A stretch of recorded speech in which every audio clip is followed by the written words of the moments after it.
And we're live. Good evening, everybody. So, apologize for not going live yesterday. Just for the simple fact is, I had some things come up. I was actually planning on going to Tennessee today, but some other things popped up, such as bad weather, and I had a bad feeling about going today. So, excuse me, I'm just going to probably go next weekend. So, I have Mr. St. John here. He's going to join me, and what we're going to do is we're going to go over a very interesting article that I found, which talks about 12 things that toxic people do. And I just read a little bit, and I was like, you know what? I want to go live on this issue because there are so many different types of varieties of people that you run into, such as YouTube, Twitter, different social media platforms. And if maybe we can learn a little bit more about them, we can also learn how to conquer it, how to move away, how to learn to ignore, and, basically learn to keep our guard up. Brian? Yes. So here, let me go ahead and let's see. I'm going to share my screen here. There's no audio. It's just me. All right. This would be the article by. Is this the article by Karen Young? Yes, it is actually. Okay. I found it. I pulled it up so I can follow. Oh, did you? Okay, cool. I'm going to make my screen a little bigger here. Gotta love oh wow, it's already got 6 million views. So I just moved over to Microsoft Edge, and my YouTube was glitching. So with Microsoft Edge, it's not glitching like that. It seems to cure the glitch, people. Microsoft Edge. You use Chrome, and it seems to... I'm trying to close this ad. Deck on it. And I lost my mouse. All right, so toxic people, 12 things they do and how to deal with them. All right. We have all had toxic people dust us with their poison. Sometimes it's more like a drenching. Difficult people are drawn to the reasonable ones, and all of us have likely had or have at least one person in our lives who have us bending around ourselves like a barbed wire in endless attempts to please them, only to never really get there. Their damage lies in their subtlety. Never said that word before, sorry. And the way they can engender that classic response. It's not them, it's me. They can have you questioning your overreactiveness, your oversensitivity, and your tendency to misinterpret. If you're the one who's continually hurt, or the one who is constantly adjusting your own behavior to avoid being hurt, then chances are it's not you, it's very much them. And I want to speak on this too. If they have you questioning anything and you know that you are the one that's in the right, you're basically the other side of the conversation. And sometimes it can actually be a miscommunication or a misinterpretation of people, especially through text message, okay? Or the other person could be, let's say, for example, they could be maybe incoherent or on some type of drug or alcohol, and they may just simply not remember. Okay, you always have to keep that in mind. And I always try to put myself in other people's shoes too. Like, what are they going through in their life today? Or, are they having a bad day?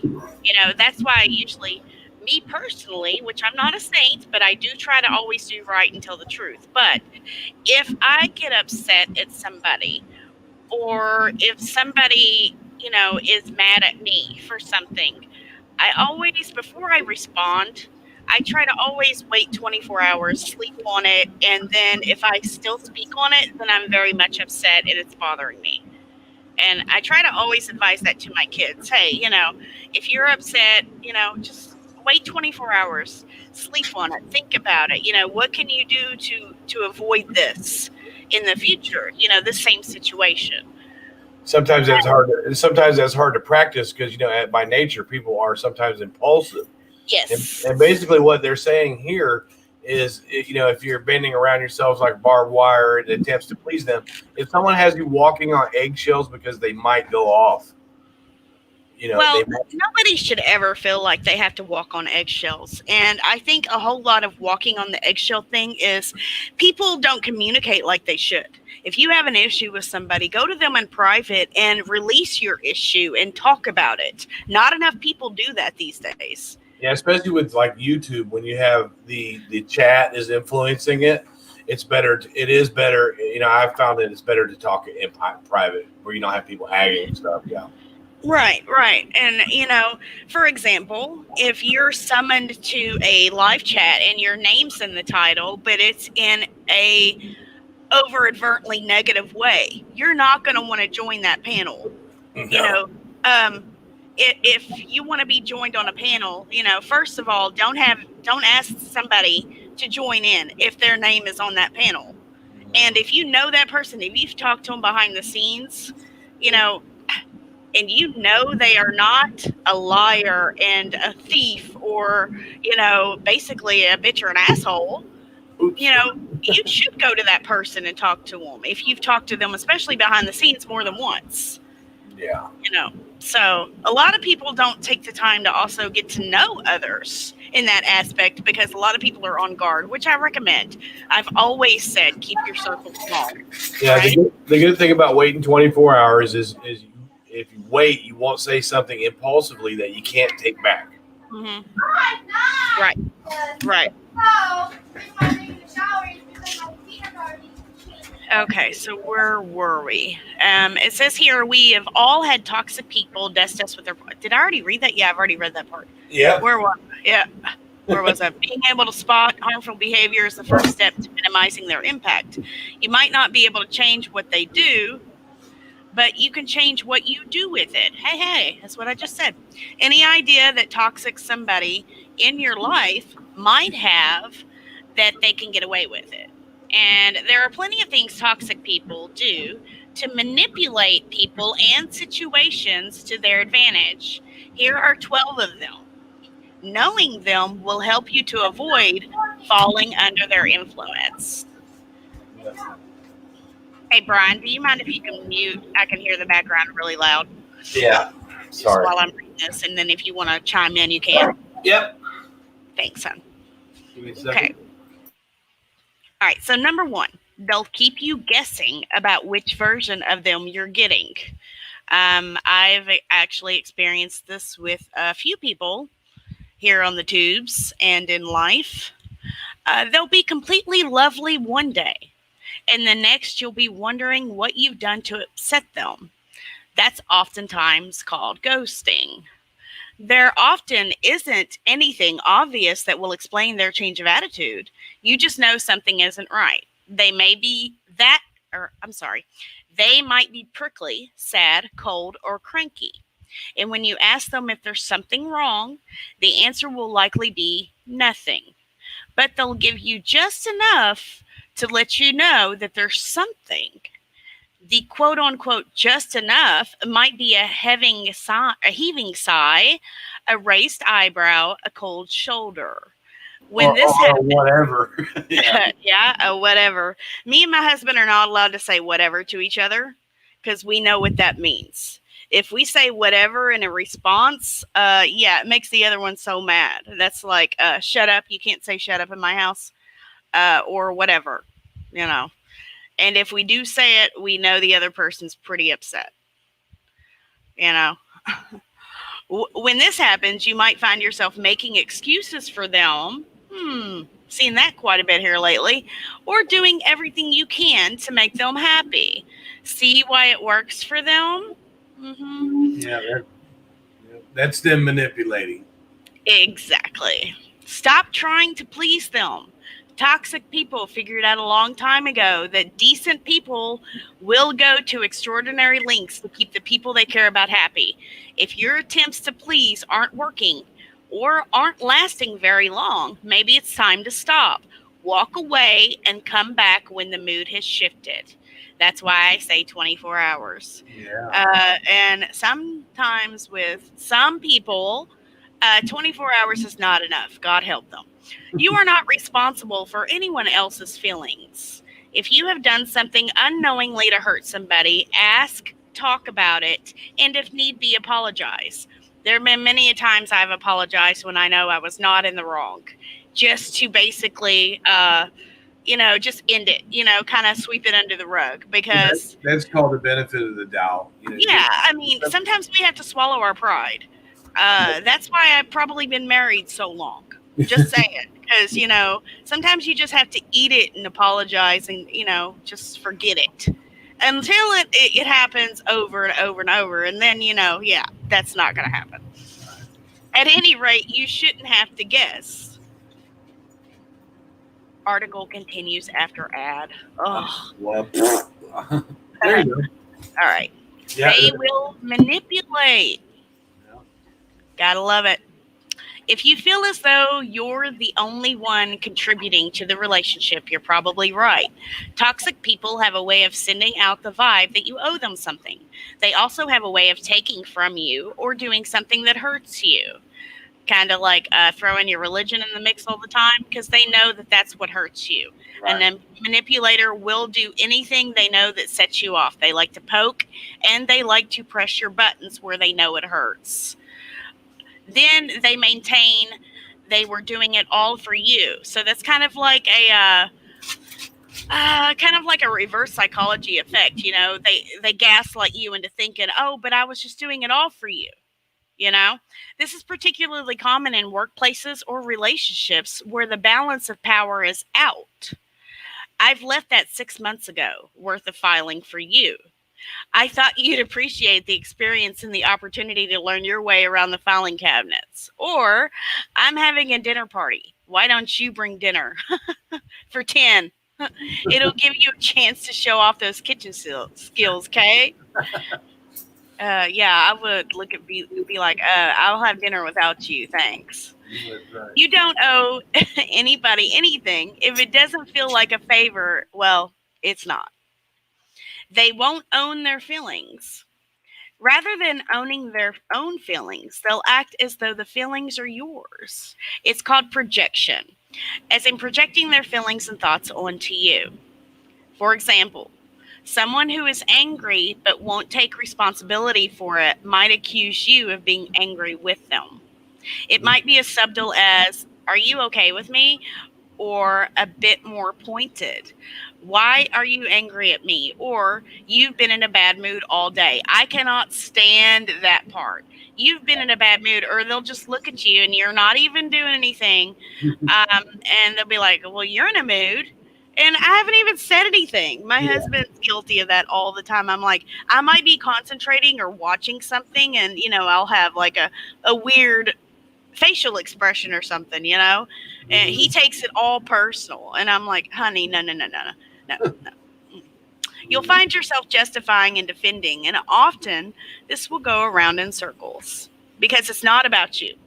Be really clear on what's yours and what's theirs. If you feel as though you're defending yourself too many times against accusations or questions that don't fit, you might be being projected. Kind of like yesterday when I was up on a panel yesterday morning, to be exact. And I kept having to repeat myself, the truth, over and over because somebody just could not remember something and was misinterpreting something for something else. But what they really were doing was manipulating to try to get people to believe them and their ways. Yeah. You don't have to explain, justify, or defend yourself or deal with a misfired accusation. Remember that. I probably should have read this yesterday, but I wasn't planning on going on any panel. You know what I'm saying? There really is a book out there called Shoulda, Coulda, Woulda that kind of touches Really? me too. Yeah. Oh, interesting. Shoulda, coulda, woulda. We've all said that before, right? Right. I say that to my kids all the time. Shoulda, coulda, woulda. There is really a book. Some of the things teenagers come up with, I'm like, did I think or talk like this when I was their age? I don't remember back that far. I think we probably just block it out, right? And so by the time we get old enough and have teenagers of our own, we don't remember it, but yet we are still young enough to remember what they're capable of doing and saying, right? I kind of grew up in a kids are to be seen, not heard type of way. So when I got older, I was a little more vocal. My mom kept wishing on me. I guess I was bad sometimes because she's like, "I hope you have a daughter just like you." Yeah, We I'm heard sure that. she's watching. Hi, mom. I can't see the chat right now, so I just wanted to concentrate on this ad, and then we'll look in the chat and do commentary after. So, Okay. uh, Yeah, that's what Nicole's talking about. Her mother used to say that to her. oh yeah, yeah. I think all of us girls have probably heard that at least once or twice in our lifetime. And then once we have a girl, they're like, ha ha ha ha, ha, told you. Yep. It's coming. Yeah. That's why I muted her. The girls are coming out of the shower. They were bickering with each other a little bit. Mhm. Can I start this? What's that? Nicole's asking to start the washer. Oh, okay. Yeah, you shouldn't hear it. Sure. I can mute. Go ahead. They'll make you prove yourself to them. They'll regularly put you in a position where you have to choose between them and something else. And you'll always feel obliged to choose them. Toxic people will wait until you have a commitment, then they'll unfold the drama. If you really cared about me, you'd skip your exercise class and spend time with me. The problem is with this is that enough will never be enough. Few things are fatal unless it's life, death, and chances are it can wait. They will never apologize. They'll lie before they will ever apologize.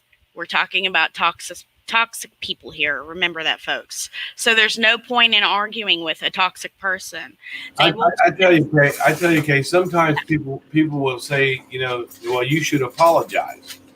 To me, an apology comes if you feel genuinely sorry, then you will apologize. But when someone asks, maybe you should apologize, then it's not a real apology. You know what I No, mean? if you have to ask for an apology, it's not going to be genuine. And it's also, I've apologized before on because I know I did no wrong, but I've apologized in the way that they interpreted what happened. Right. And I'm then not again, going to apologize for something I know I did nothing wrong. there are times, though, like we were talking about earlier, with the benefit of the doubt, Mhm. that sometimes a simple apology, people want to hear the words, can do more good than harm. Right.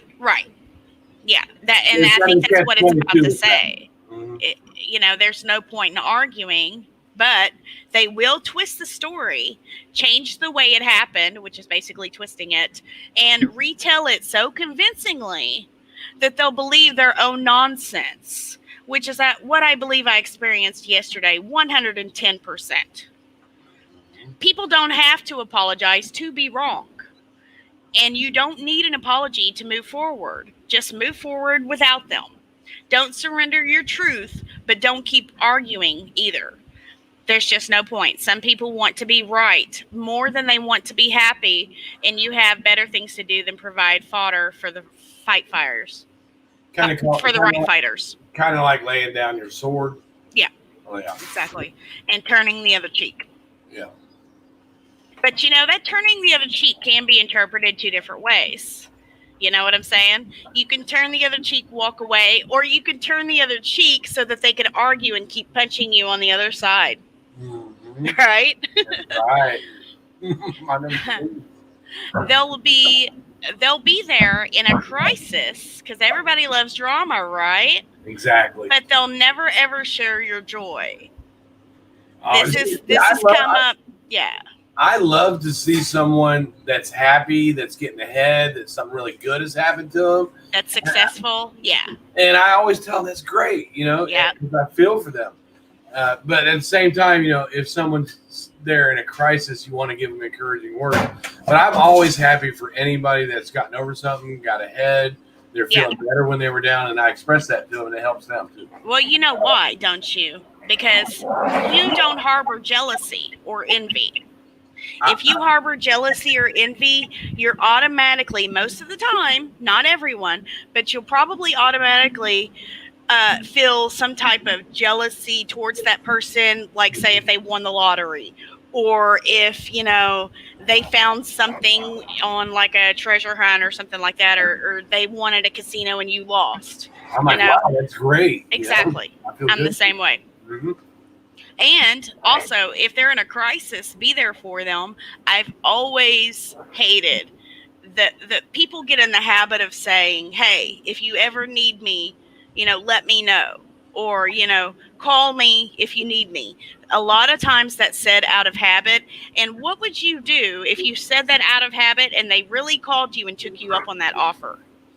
Yeah, I guess that would depend on the situation. I would Yes, it always, would, yeah. But I've seen it happen so many times where people are just saying that because they feel that that's the only thing that's going to appease that person, and it makes them also feel better for saying it. yeah, you shouldn't Yeah, say so many it. people don't say it and mean it. Yeah, so as I say, you shouldn't say that unless you mean it. Right. Let me know if you need anything or call me anytime. Well, all right. I'm going to take you up on that offer if you mean it. And it's frustrating when somebody tells you that and you call them and they're they don't have They time. don't answer. Or, Hmm. or Or if you text somebody over and over and they haven't responded back in a few days, you're like, huh? yeah, Okay. that's All right. hurtful. Guess it's not important to you, but it was important to me. But, whatever. Yeah. They'll be there in crisis. So they'll find reasons your good news isn't great news. The classics about a promotion. The money isn't that great for the amount of work you'll be doing. Or about a holiday at the beach. Well, it's going to be very hot. Are you sure you want to go? About me being made queen of the universe. Well, the universe isn't that big, and I'm pretty sure you won't get tea breaks. Get the idea? Don't let them dampen you or shrink you down to their size. You don't Those, need their approval, anyways, or anyone else's for that yeah, matter. those comments that they just described in that paragraph sounds a bit like jealousy Hmm. Yeah. and envy. And if you don't harbor those, it's kind of hard to even comprehend what these questions are about. Like, I don't harbor jealousy or envy. Um, there's a house down the street that looks better than mine, I'm going to be happier for that person, or you've got the other people that want to keep up with the Joneses. And just because you're mowing your yard, they have to hurry up and mow theirs too. Yeah. I've never been that way ever, you know, um, and like I said, I've made mistakes. I have my faults, trust me. And this isn't really about me. This is about everybody, especially here in this community. If you can relate with any of these types of comments that we're making, this is just to help you out and to make you think, hey, is this really something I want to continue? If you have a toxic person in your life, is it going to be more fulfilling to benefit you to stay with this person or to just walk away? Mm-hmm. You know? Yeah, this makes a lot of sense. Number 7, they will leave a conversation unfinished and then they'll go offline. I've got somebody that's doing that right now. They won't pick up their phone. They won't answer text or emails. And in between rounds of their voicemail message, which whoever leaves a voicemail anymore, you find yourself playing the conversation or argument over and over in your head, guessing about the status of the relationship, wondering what you've done to upset them, or whether they're dead, alive, or just ignoring you. What sometimes all can feel the same. People who care about you will not let you go on feeling rubbish without attempting to sort it out. That doesn't mean you'll sort it out, of course, but at least they'll try. Take it as a sign of their investment in the relationship if they leave you, quote, out there, end quote, for lengthy sessions. So, you've got somebody that you talk to every day, no matter what. At least they get back with you sometime during the day. When I talk to somebody new for the first time, I let them know, hey, don't ever get upset if I don't text you back or call you back right away, even within the same day. I do stay very busy. I'm not the type of person to just ignore somebody. And if I've upset you, trust me, I will let you know that I'm upset. I will come to you in private. I think you and I went through that because you were busy one time. You had to say that, hey, I might just be a little bit busy. Yeah. Yeah. Yeah. And I try to make that upfront, because I do have a lot of people that contact me, and I do stay busy, and if I don't say that, then they will automatically get upset, Yeah. especially if you've texted them or they've texted you and you haven't texted them back, and then they see you in a chat somewhere. Well, it could always be, the thing is, well, a lot of times with me too, my phone doesn't work half the time. Seriously, my notifications do not come in. I'll have to power it off, power it back on, then they'll just roll in. Yeah. Yeah. I always thought that, regarding this paragraph, I always thought if you had, let's say you had somebody you felt like was an enemy, and if you could try really hard to make amends with that person, Right. a lot of times it doesn't work. But if you can make it work one time out of 10, then it's totally worth it, because you don't want to harbor that kind of hate, or Right. if you can release that with one person, Right. it's always worth it to try to work it out, and you'll know right away if it's going to work out or not. You'll know right away if it's going to work. Well, it doesn't necessarily even have to work out. Sometimes, even if you're not going to continue to be friends with that person, you want to leave on a good note. You want to have closure. Right. You don't have this. This doesn't mean you have to continue being friends with that person. But if you leave on a good note and have good closure, you and them both are going to feel better. That's right? Yep. And not to get all religious here, but the Bible does say, if you leave this earth with any ill will towards anyone, meaning if you don't forgive somebody, God's not going to forgive you for everything. Yeah, so you need to keep that in mind. I can honestly say, on the religious note, even if you're not a Christian that walks that walk, any faith, anybody, even if you're an atheist, you can pick up that Bible and live by the words that are in it. You don't have to. Right. It's a good life skills book for any faith. Correct. But I just wanted to point it out that the Bible does say that. If you are a Christian and you're listening to this, a lot of people don't know that. So it is a good thing to keep in mind, especially about forgiving people. I always try to forgive quickly in my book, because you never know when you're going to leave this world. That's right. And just because you forgive someone does not mean that you have to continue to have them in your life. You can forgive and move on, and it's between you and God. That's right. Sometimes the other person won't even know you've forgiven them. Like I said, it's between you and God. They'll use non-toxic words with a toxic tone. And it's making an indirect or a direct statement. Yeah. Correct. The message might be innocent enough, but the tone conveys so much more. And I think I made a comment on a particular video this weekend. I said, when a lot of people, when they are telling a lie, what happens is, pay attention when they allude to detail a little too much. Even in text, we can see tone sometimes, right? Yeah. But when you're listening to someone speak and there's so much detail that they go beyond what they're supposed to be talking about, that's called deflection, and that's called going around what's important. Let's get them to think of something else so that they're not concentrating on what really needs to be spoken of, right? Yeah. Something like, what did you do today? Can mean different things depending on the way it's said. It could mean anything from, so I bet you did nothing, as usual. Or, I'm sure your day was better than mine. Mine was awful, just awful. And you didn't even notice enough to ask. When you question the tone, they'll come back with, all I said was, what did you do today? Which is very narcissistic, mind you. Yeah. Which is true, kind of, and then it says not really. Did you need something, honey? No? Okay. Number 9, they'll bring irrelevant detail into the conversation. Wow, I kind of skipped ahead, didn't I? When you're trying to resolve something important to you, toxic people will bring in irrelevant detail from 5 arguments ago. Ding, ding, ding. That's the problem with... Another form of deflection. Correct. and manipulation as well. Um, they will continue to do this and speak over you just so that other people do not hear the actual truth being spoken of. All that fall shall rise again says memories last forever. However, forgiveness is free. I like that. I like that too.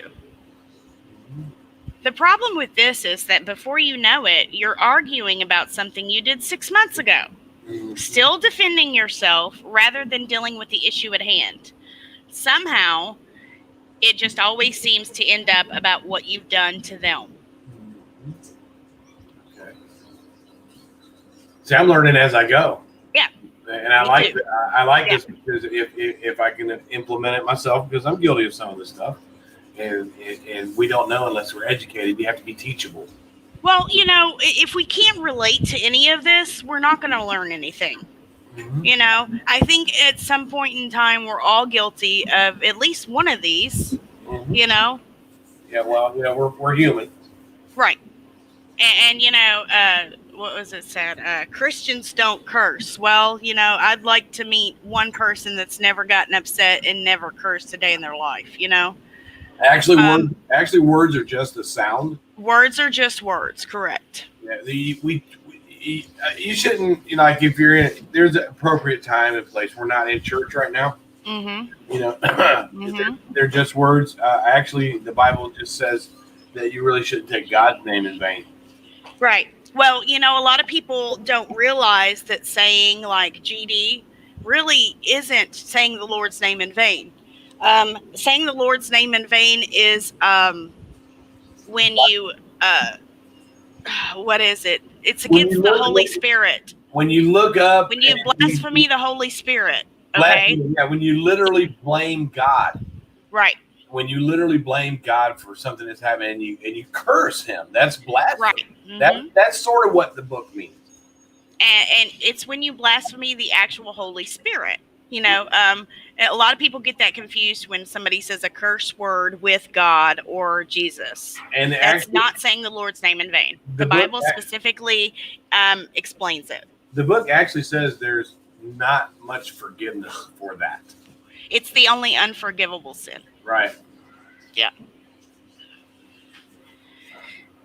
They will make it about the way you're talking rather than what you're talking about.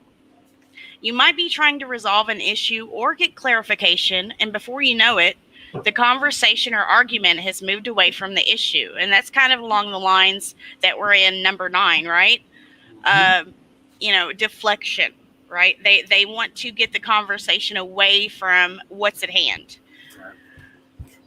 They will move away from the issue that was important to you and onto the matter in which you talked about it.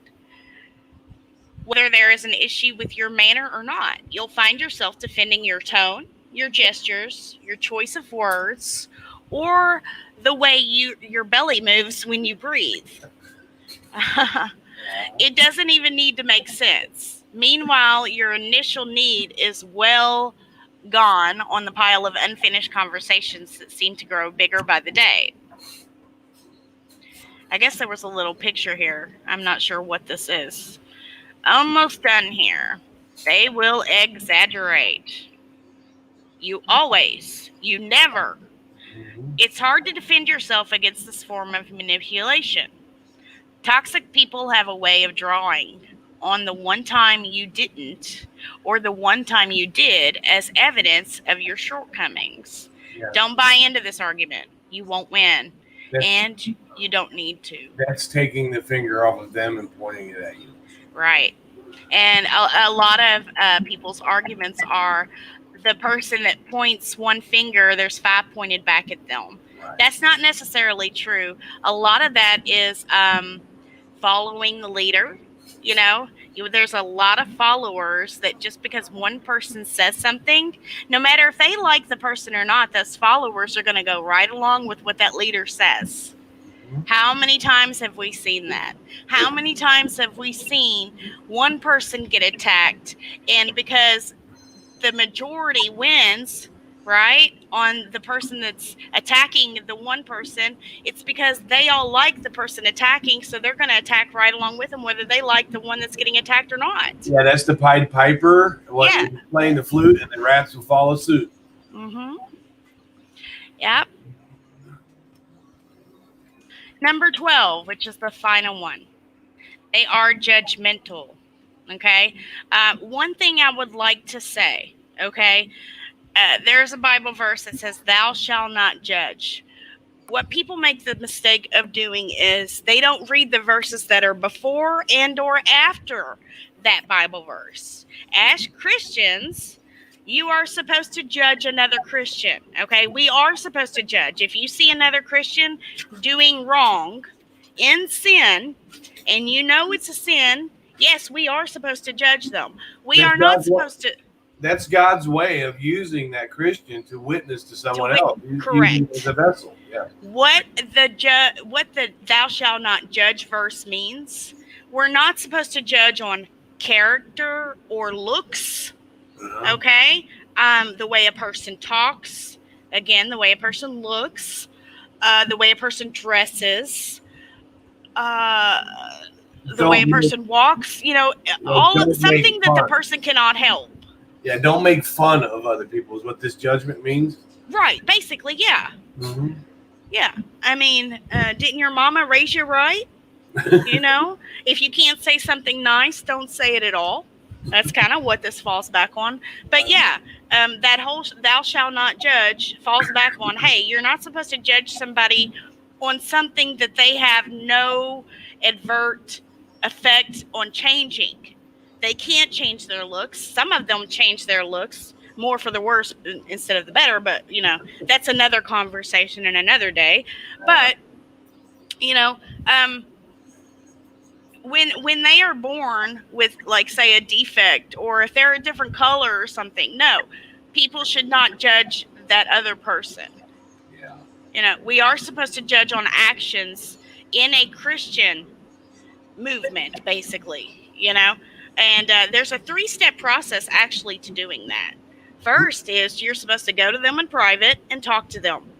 If they do not listen, you're supposed to bring in a witness.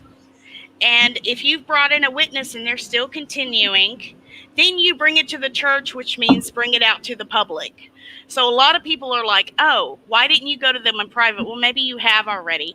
Maybe you've went to them in private twice, second time with the witness, and it didn't have an effect. So that's why I'm coming to this publicly. So we cannot always just jump the gun and be like, hey, why are you bringing this to YouTube? Or why are you bringing this out publicly? Well, because I've went through the steps of trying to go to them as the Bible says, and it hasn't worked. So always try to keep that in mind too. Yeah. This is good. I need this, Kate. Well, good. I'm glad, honey. So we all get it wrong sometimes, but toxic people will make sure you know it. They'll judge you and take a swipe at your self-esteem, suggesting that you're less than because you made a mistake. We're all allowed to get it wrong now and then. But unless we've done something that affects them, nobody has the right to stand in judgment. I don't know if I truly agree with that statement, but it is what it is. Wow. Kind of like what I just spoke about.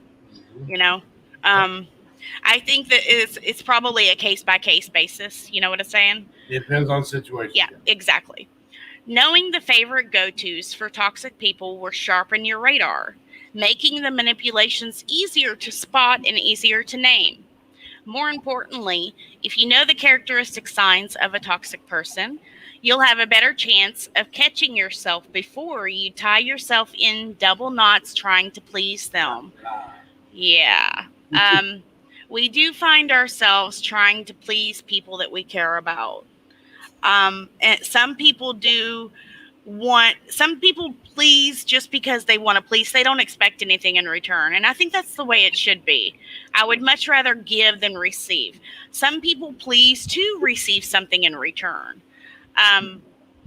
There's different types of people out there. I'm not saying either of them is wrong, because, say you're a creator and you put out information that is helpful to people. You're giving, and then you're also receiving from them a donation or what have you for what they've given you, which is information, right? Yeah. Yeah. But some people are not monetized, so they just do it to give the information for free, and that's okay too. Yeah. Some people can't be pleased, and some people won't be good for you, and many times that will have nothing to do with you. You can always say no to unnecessary crazy. By golly. Has this weekend been anything but unnecessary crazy? I mean, not saying that all of it's been unnecessary, but I'm telling you what, it's been a different kind of crazy in the last month and a half for me, anyways. Yes. Um, I have a very, very dear friend that's dying, and that has really been on my mind so much. I've been so upset, and I'm trying to change it. I'm trying to make him better. Um, be confident and own your own faults. A lot of us, even I'm guilty of owning my faults. I think a lot of people, and sometimes it takes talking to somebody else, for somebody that has no idea about the situation, for you to explain both sides and them look at you and be like, well, from the outside looking in, here's what I think. Kind of like the glass is half full, right? Yeah. Be confident and own your own faults, your quirks, and the things that make you shine. You don't need anyone's approval. But remember, if someone is working hard to manipulate, it's because probably they need yours. You don't always have to give it, but if you do, don't let the cost be too high.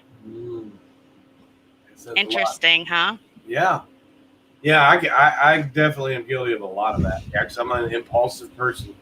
And the thing where you said wait for 24 hours before you respond. Yeah. That's. I mean, I take a lot from that. I should try to practice that. To be honest with you. And that's something I try to always do. We can't always do it, but if you have that in your mind when you first get mad, it's easy to make that into a habit. What do they say as far as you can make or break a habit in 30 days, right? Yeah, habits are learned behaviors. Exactly. You can also unlearn those behaviors the same way you learn them. Exactly. So make or break a habit in 30 days is what I say. Everybody always says, oh, break a habit in 30 days. No, you can make a habit in 30 days as well. Every time, if you get upset daily, okay, whether it be the dog, whether it be your child, whether it be your husband, or something you see on TV, political, or whatever makes you upset, try to take a step back, wait 24 hours, think about that same thing again, or in that 24 hours, think about it, or even write it down. Why am I so mad about this? What can I do to help resolve this?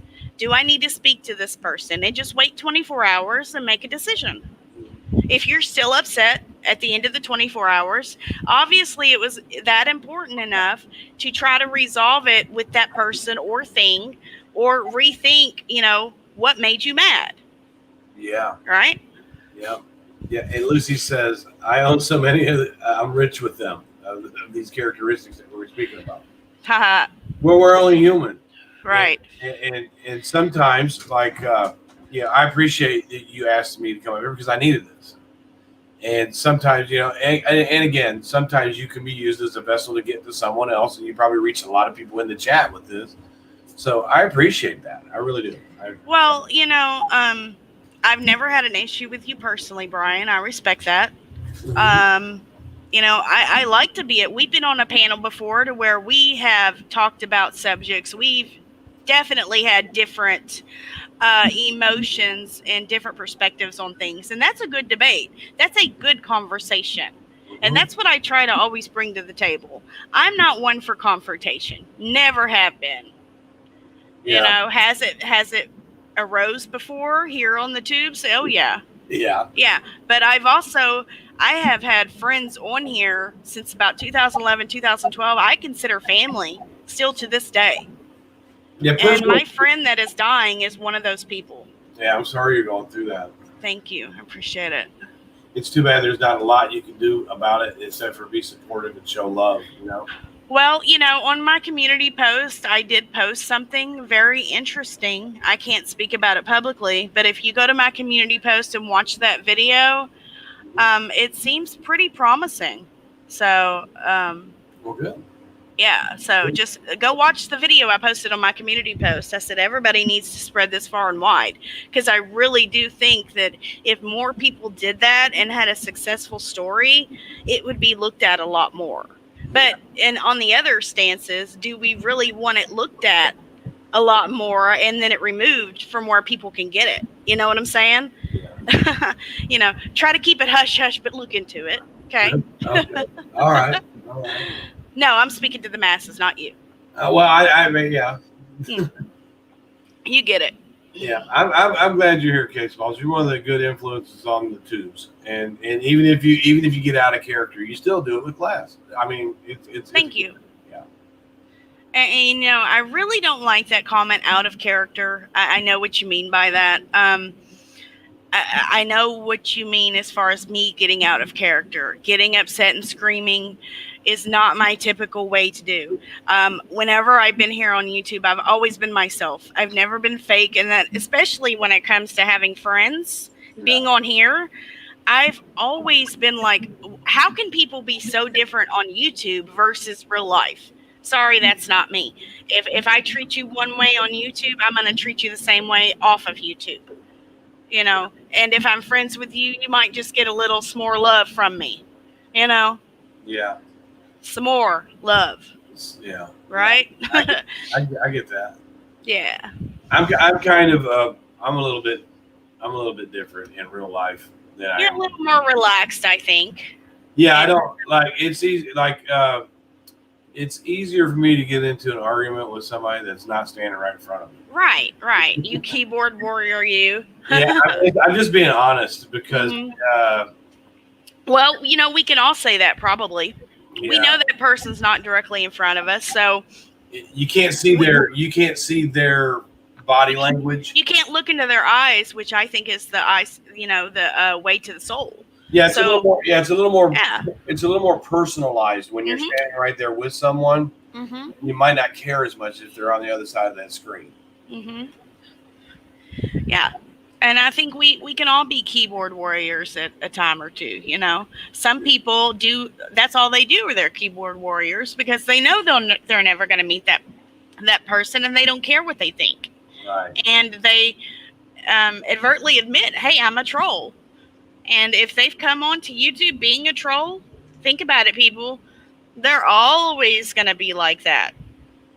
That's what they come on here, and that's probably what they'll leave as. Some people might use it as a drug, like a release. I do believe there's a lot of low self-esteem issues. Oh, yeah. That come through it. And I believe that we have some people that are really mean on YouTube, but the nicest person in the world outside of it. It's like a drug, in other words, a person can be the nicest person ever, but as soon as they get alcohol inside them, they could be the meanest person ever. Yeah, inhibition. It's just like a drug. You guys, the people that, you're going to see stuff about me on YouTube, but when I'm like at work or something like that, I'm a totally different person. Because you almost have to be, but on here you don't. Right. There's really no limitation, and I've got to work on that. I've got to try to be the same person all the way around. Yeah, well, I mean, I try to tell people, just be yourself. If you're a genuinely nice person, just like I've never had an issue with you. Every conversation I've ever had with you has been nothing but respectful and nice. Just try to be that way with anyone. And if you think you're going to get upset, if you think that's going to trigger you, walk away. Yeah. Sometimes it's because sometimes you make it worse. Yeah, and most of the time I do. To be honest, I get into it with somebody impulsively, and then I wish I didn't say that, or I wish this didn't happen, and it's too late after that. Well, I've seen you come up from an argument and everything's good, and then it ends up going right back to bad. I'll be honest with you. Yeah. I'm like, okay, all right, that's good, Brian, and I haven't been to where I could get a hold of you, and I'm not saying you're going to listen to me ever or, all the time or anything like that, but I have seen you come up and then go right back down to where you were. I have a lot of respect for people that lead by example. So, Yeah. and you lead by example. You're one. Well, thanks. Like I said, I'm not perfect. I do have faults, it's just pointing them out, speaking on them is a hard thing for me. Realizing your wrongs before your rights. And I try to think about other people, a whole lot more. Well, sometimes here it's like there's a big sign that says "Beware of the dog." Right. And if you stick your finger in that fence and you get bit, well, that's your fault. Right. I'm guilty of continuously going back for more. So you're the person that has to press the red button that says "Don't press this." In other words, right? Yeah. But genuinely, I care about people, but you got to be able to care about yourself first. Right. Before you can love anyone else, you must love yourself. Right. And that also goes with self-respect too. Thank you, Pookie. Pookie. Hey, honey. And people I'm like this with people. If you're respectful with me, then I'll be that way back. But I have a hard time with disrespect, and it shouldn't bother me as bad as it does. Really. You know what I've noticed? I'm just going to be completely 100% honest with you, and I may have already told you this. People poke you first a lot of the times. They continuously poke the bear until the bear roars back. I don't want to be the bear. I'd rather be the teddy bear. Okay. Well, we'll work on that, okay? I appreciate I appreciate it. See, because, I came up here with you because I knew that I could learn something from you and from this because you put out good stuff. And I'm going to take it in and I'm going to do my best to. The biggest thing I took out of this is to wait the 24 hours. I mean, that's the biggest thing. And I've done that before, and it usually works out good. That's just what I've learned from my own advice to myself. I haven't read that anywhere. I just decided to follow that, and I did it one time, and it worked. So that's just the advice I try to give to other people. I wasn't taught that. I did that on my own. Yeah, a lot of times it really does help. Yeah, a lot of times if you wait, it'll be the other person that comes back and says, I'm sorry that I did that. I'm sorry that I said that. Yeah. And I've had that. I've seen that before, so I know that works. It kind of falls along the same lines as don't ever go to sleep mad with your partner. Right? I mean, really, it does. Try not to ever go to sleep mad. Yeah. Well, my whole thing is it's hard because we're on different shifts. But, well, actually, I don't know. I'm kind of on the night shift as well, and that's because he is. But still, I don't recommend ever going to sleep mad if you have a partner. And the 24-hour thing is a lot can happen in 24 hours, especially online. A lot. 24 hours online is like a week to 2 weeks in real life, right? Yeah, everything changes in an instant around here. And I've also noticed the more research you do on other things, out of sight, out of mind. There's a lot that I miss here on the tubes because I try to research. If I'm upset, I'll completely block it off. I won't watch anything. And I found this article, right? And so I decided, hey, that's probably a good live to do. And I've been wanting to get you on panel anyways. And I was like, hey, I'll just have Brian up here with me. We've been talking for a couple of weeks of having you on here. Mm-hmm. And I just found this yesterday. And I was like, wow, Yeah, it's appropriate. And sometimes, you can get that inspiration from somewhere else. Mm-hmm. Yeah, and it's I believe it's sent to help a lot of people, but it speaks to me. It speaks to me, and then it goes back to being used as a vessel, right? And that's where you know that you have this gift that's been given to you, and I appreciate that it's been given to you, and you're able to dispel it properly. Thank you. Appreciate that. Yeah. Thank you. And with that, it got real quiet. Yeah, I'm sitting here thinking, and I'm like, we've had some really good debates, and yesterday was 9/11, and I don't know if you had a chance to watch the videos I posted. I have two 9/11 videos. I'm going to now because I've got a little bit of time, and Yeah.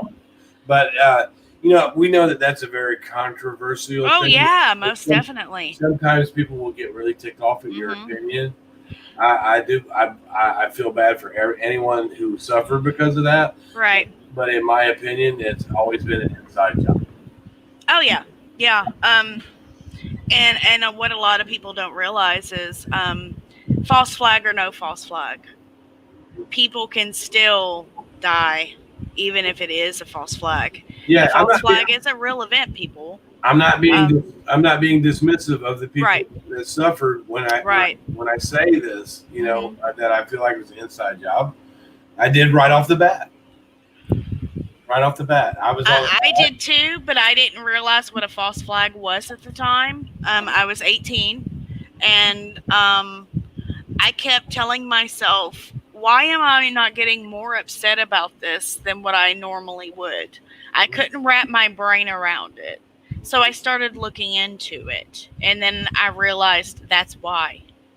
Yeah. That's why. I'm more mad at who created the actual thing, who caused it. You know what I'm saying? I got so mad once I found out the truth. Happy birthday, Pookie, tomorrow. And yes, it's my mom's birthday yesterday. Sorry. I got blocked yesterday, but I didn't get blocked. They just ignored me for the day, which is good because it was a friend of mine. And I'm like, how do you put a plane with a 147-foot wingspan inside of a 16-foot hole without leaving wing marks? Mm-hmm. And they said, well, I'm just going to ignore you for the day. But I'm not discrediting the people that lost their lives. Right. That has nothing to do with the question you asked. Right. Yeah. I don't buy it. I don't buy that it was a terrorist attack. I believe it was an inside job, and I'm always going to believe that. Yeah, I agree with you. It did happen. It just didn't happen the way they said it did. All right, people? Right. The way that we were told. And, we must have some fortune tellers on CNN because they reported Building 7 falling before it even fell. Well, there's this one, the lady was on the news, and it was falling behind, she reported it falling, and it was falling behind her. She, I have to get that clip. But as far as Building 7 goes, when you heard Silverstein say, well, we decided to pull it. Uh-huh. Yeah. Doesn't pulling a building take some planning? Yes. It takes weeks, if not months, to plan it. Mm-hmm. And then a lot of people don't know about the amount of gold that came up missing that day from under the World Trade Centers. Underneath, correct. And then the black boxes that are designed not to destruct were found. Mm-hmm. And that's the first time that's ever happened. And with all this rubble that we had, all the building disintegrated, how do you find a passport from one of the hijackers in good condition? We can also go and take a look and find that those hijackers are still alive today. Mm-hmm. Also, did you see Judy Wood put out a very, very good conference on, I forgot what it's called, what really happened on 9/11 or something like that. Judy Wood, though, really gives you a different perspective on it and really causes you to ask questions. And she answers them for you. It's like she'll explain it, and it's like, wow, some of the things she talks about, I had no idea it even happened. Like the cars, like 4 streets down being completely disintegrated. Mm-hmm. Well, if that building went down because of planes, those cars that were 4 streets down wouldn't have been affected. I'm sorry. Now, Not in the manner they were. who did the Bush family have breakfast with that morning? Osama bin Laden's parents. And who was the head of security at the World Trade Center until 8:30 that morning? You got me. Marvin Bush. Oh, really? Yes. His contract ended that day, right before the planes hit. Huh. Really? Yep. It's a fact. So that clears him, is what happened. Well, when the teacher was reading Pet Goat. The pet goat, and they came whispering. I Pet Goat. Yeah. And he came and whispered in his ear. He said, "This the second plane is it." Well, what those planes were speaking. Plane still hit. That's why a whole documentary called I Pet Goat 2 was created. I'm writing that down because I've never seen it. You've never seen I Pet Goat 2? No. Oh, Hey, I do know that Bush said that on the way into that classroom, he said, "I saw the first plane hit." And it was not even televised. And wasn't released till the next day. Those guys that Correct. were down there doing the documentary on the, it wasn't even released. So, and the look on his face when that guy whispered, Mm-hmm. It looked fake to me. Oh, yeah. Yeah, he knew what he was going to say when he said it. And What then, What was the name of that documentary you were saying? I Pet Goat 2.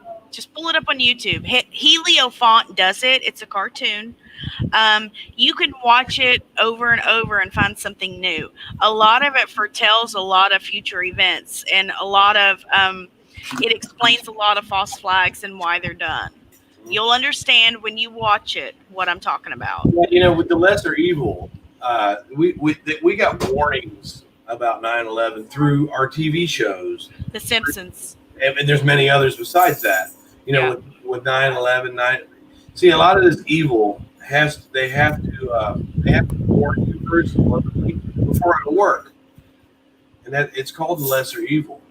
And now that this has happened, you go back and you can see all the warnings. Why was Condoleezza Rice told not to fly that day?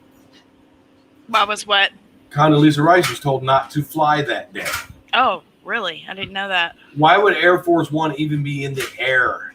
I know that plane is set up to. I mean, you can't hurt it. But the best thing to do for our president when we're having an air attack is keep him out of the air, unless you know he's safe already. Right. Mm-hmm. What was I gonna say? If you write this down. If you pay attention at the very end, when the fake Jesus comes out of the mountain, it's going to show a little demon's head on the tower, which actually his eyes are like a rainbow currency. You'll know what I'm talking about, okay?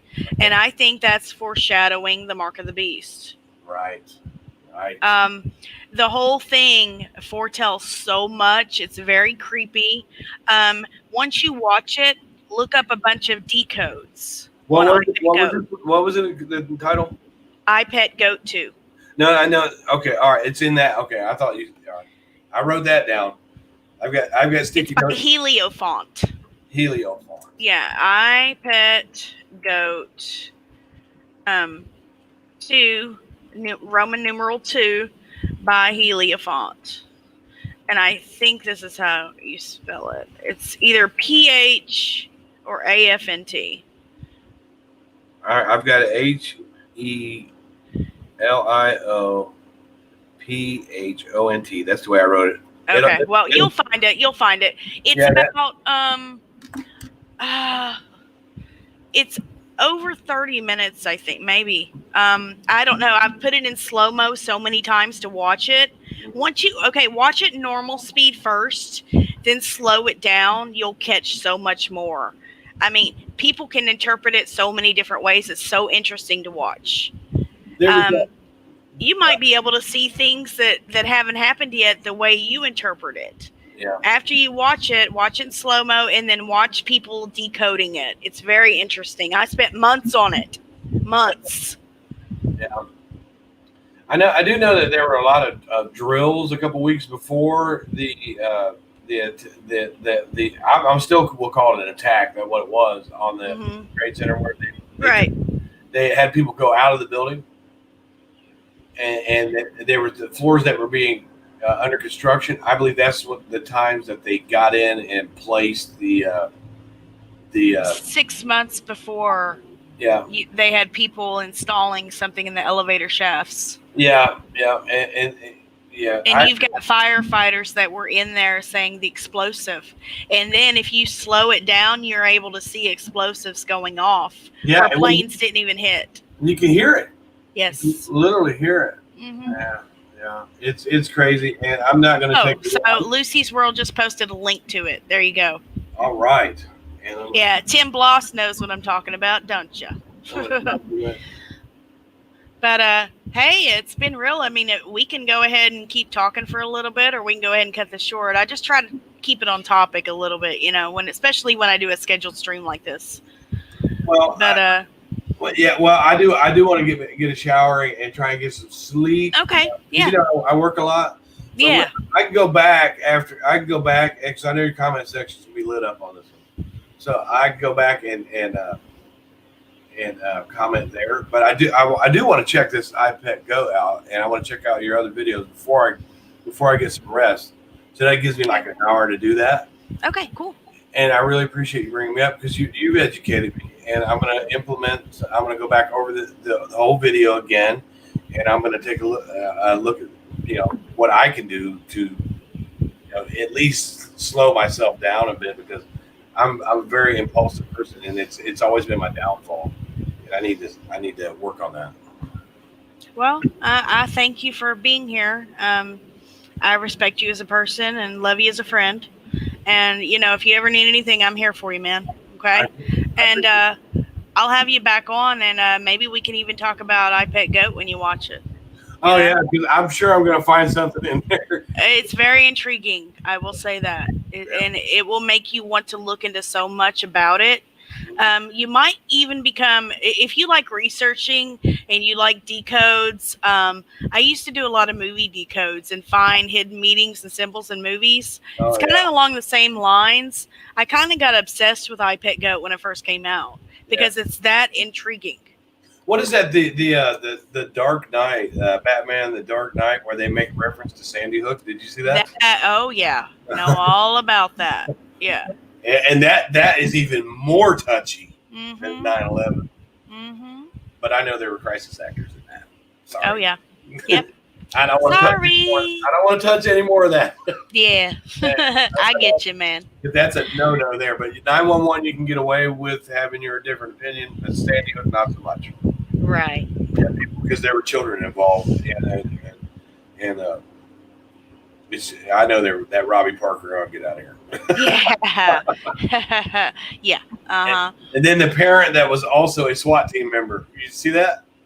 Yes, I sure did. Yeah.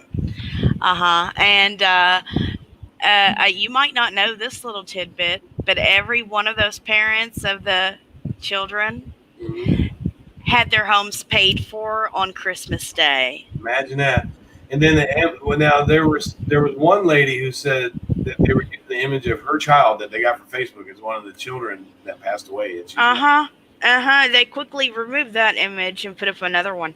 Okay, I don't want. I don't want. Yeah, we'll talk about it on a private stream. Okay. All right. All right. Well, thanks, man. I appreciate it. Get some rest, okay? It's very refreshing. Thank you so much, Case. You're welcome, hon. I'll talk at you later. All right, bye. All right, bye.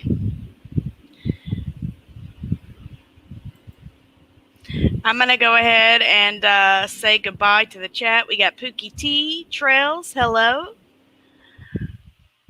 Mathis P, good to see you in here. Am I highlighting comments? I don't know where my mouse went. It left me. I'm using Microsoft Edge, and I literally lost my mouse somewhere. So I have a touch screen, thank goodness. So let's see. You got, yep. I do too, Pookie. I don't know if it's even showing them. It is, okay. Yes, they do, Tim. They always have to tell us. The reason I think they always have to tell us ahead of time is because we all know that Satan has to ask God permission before he does anything, right? And with the elite and the satanic elite, mind you, they have to tell us beforehand in some way, form, or fashion before they do something, whether it be in a movie, whether it be in TV. They do have to tell us. It's in their rule book, right? So just try to keep that in mind. There's going to be little hints and tidbits here and there that lets us know what's going to happen beforehand. And that's no conspiracy theory, okay? Good night, Pookie. Much love. Thanks, Mama. All right, I'm going to go ahead and end this. Appreciate everybody that's here. For everybody on the replay, thank you for watching.